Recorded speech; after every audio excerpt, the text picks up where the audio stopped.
Warahmatullahi wabarakatuh. Hai semua, perkenalkan nama saya Fidal Puriarzita. Saya dari Prodi Manajemen Fakultas Ekonomi dan Bisnis. Di sini saya akan presentasikan PPT saya berjudul Penerapan Etika dalam Aspek Bisnis Norma Hukum. Yang pertama ada etika bisnis dan norma hukum.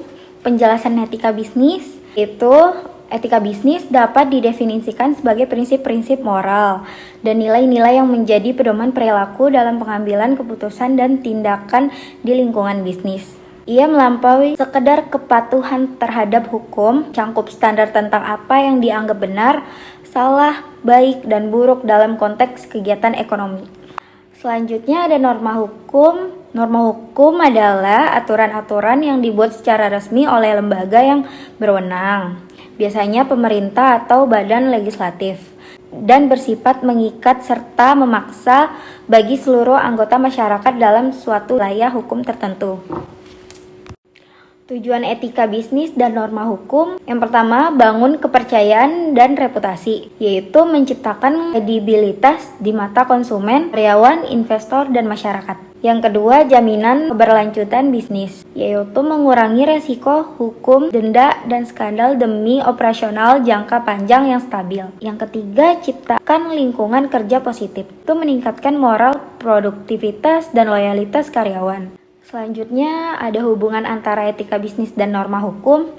Yang pertama, hukum. Hukum itu standar minimum. Hukum adalah batas dasar etika yang wajib dipatuhi. Apa yang ilegal sudah pasti tidak etis, tapi yang legal belum tentu selalu etis. Yang kedua, etika melengkapi hukum. Etika mengisi celah yang tidak diatur hukum, mendorong perusahaan berbuat lebih baik dari sekedar kewajiban legal, misalnya dalam tanggung jawab sosial. Yang ketiga, keputusan hukum. Hasil etika baik perusahaan yang beretika tinggi secara alami akan lebih patuh pada hukum, mengurangi resiko pelanggaran dan sanksi. Selanjutnya ada beberapa penerapan etika bisnis dalam aspek norma hukum. Yang pertama, anti korupsi dan anti suap, menerapkan kebijakan ketat untuk mencegah suap dan gratifikasi sesuai UU Tipikor. Yang kedua, perlindungan konsumen, menawarkan produk aman, berkualitas, dan transparan informasi, serta adil dalam penanganan keluhan sesuai UU Perlindungan Konsumen. Dan yang ketiga, ketenagakerjaan dan hak karyawan, memberikan upah adil, lingkungan kerja aman, dan tanpa diskriminasi sesuai UU Ketenagakerjaan. Selanjutnya ada dampak pelanggaran etika bisnis dan norma hukum. Pertama itu sanksi hukum, denda, pencabutan izin, hukuman pidana bagi individu, gugatan hingga pelarangan berbisnis. Yang kedua, kerusakan reputasi, hilangnya kepercayaan publik, investor, dan mitra akibat citra negatif dan skandal.